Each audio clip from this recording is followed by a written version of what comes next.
And when I started using the oils 5 years ago, I noticed massive differences, mainly in the pain that I was experiencing. I noticed every month over a period of 3 months that the pain really started to diminish, and that for me was a real eye-opener and really started me on this journey of educating myself about hormones.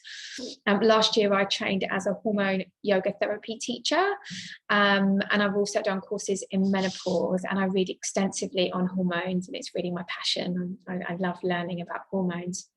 So today I'm going to share with you about essential oils and hormones. So our hormones really do run the show. The endocrine system is made up of glands that secrete hormones.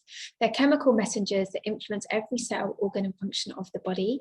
Hormones are the reason that we breathe, we eat, we sleep, we have energy. Absolutely everything is controlled by our hormones. So I've got a little diagram here, and you can see the hormones that are the glands that are located in the brain, the hypothalamus, which is like the CEO who controls everything, and the pituitary will be like the managing director. And these two hormones literally just send messages to all of the other hormone glands in terms of what to do, what to secrete, and how much.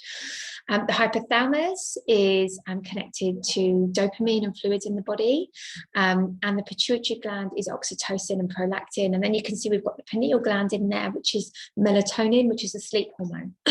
So as you all know, when we inhale an oil, it goes into the olfactory bulb, and then it goes into the brain, into the hypothalamus, where the limbic area of the brain is, and the amygdala, where trauma is stored.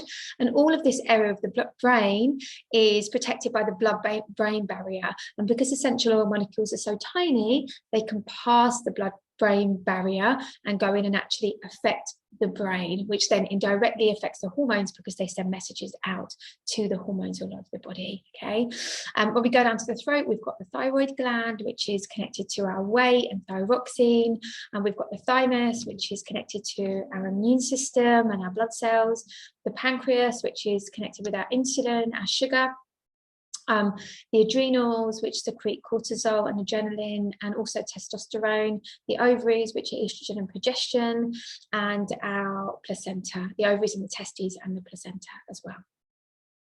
And so all of the hormones work together. They're like, often if you've got a thyroid issue, it will be connected to other hormones. The adrenals may be out, you're producing too much cortisol, the hypothalamus is sending messages, so they're all kind of interconnected, and we're working with them kind of as a system, and we're working to get all of our hormones balanced. Even if we've got, got a diagnosis of a hypothyroid, it will be all of the hormones that will be connected. So the stages of female reproductive health are puberty, menstruation, pregnancy, childbirth and breastfeeding, perimenopause, which is when our hormones are fluctuating. Our estrogen levels can be 3 times as high as they are in childbearing age, and they can also drop very low. So, in perimenopause, we can have lots of no periods, heavy periods, light periods, and things are all kind of starting to really change in our bodies as we prepare for our second spring, which is menopause. And menopause is when we haven't had a period for 12 months. After that, that's known as postmenopause, or it can still be known as menopause, but it's when we haven't had a period for 12 months, no blood. And menopause is really when our hormones start to really decline and really bottom out.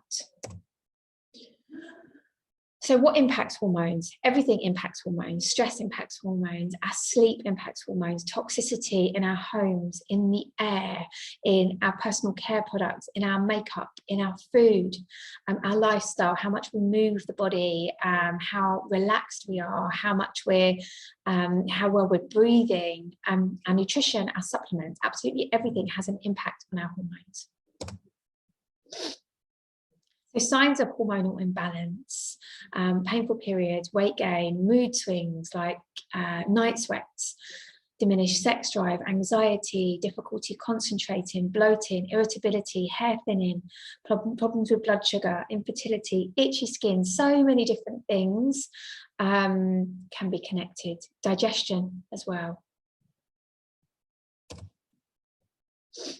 So essential oils can help by reducing stress. And this is kind of where essential oils really come into their own. Actually, the minute we smell an oil, they just affect the brain and affect every cell in the body and just help us calm instantly. They clean the air. They calm the brain, they improve our skin, they clean the cells so they communicate better. So certain oils, basil, peppermint, oregano, clove actually help the cells actually communicate better. And if our cells are not clean, then that can lead to dis-ease and sickness in the body. They help with cravings, sugar cravings. Oils like cinnamon and peppermint can help with cravings, support metabolism, improve circulation, support libido, help with PMT, improve sleep, and improve skin and hair too. So some new ways that you could use oils for hormones. We all know that you can smell an oil, you can use an oil on your skin, you can diffuse an oil, but some other ways that you can use an oil. So if you want to calm down, if you're feeling anxious, to inhale through the left nostril, so to close up the right, and inhale your oil through the left system, which goes into the left side of the brain, which will instantly start to calm you. Using oils in your bath in Epsom salts, which are rich in magnesium, which we're all deficient in.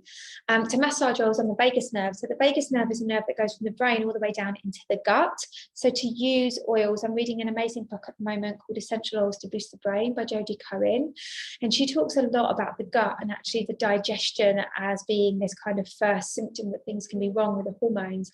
And the vagus nerve goes right down into the gut. So she recommends massaging clove and lime. You could use another citrus. Onto the vagus nerve, just massaging with a carrier oil onto both sides of the vagus nerve. Applying oils on the thumb and pressing them on the roof of the mouth, which would connect to the pineal gland and the pituitary gland. Using oils on the third eye, using oils on the point on the top of the head to stimulate the brain and help with sleep. Using oils on the ovary reflexes of the wrists and the inner ankles, oil pulling with essential oils. So I use a drop of peppermint in my coconut oil and oil pull, or clove is another really powerful oil. Taking oil in the mouth to help with sugar cravings. You can use oils underneath the right breast to support liver detoxification. If you've got issues with your lymphatic system, then massage the left side more, because 70% of our lymphatic is on the left side of the body. So all these interesting new ways that you can use the oils that are not just about inhaling, diffusing, or just using topically.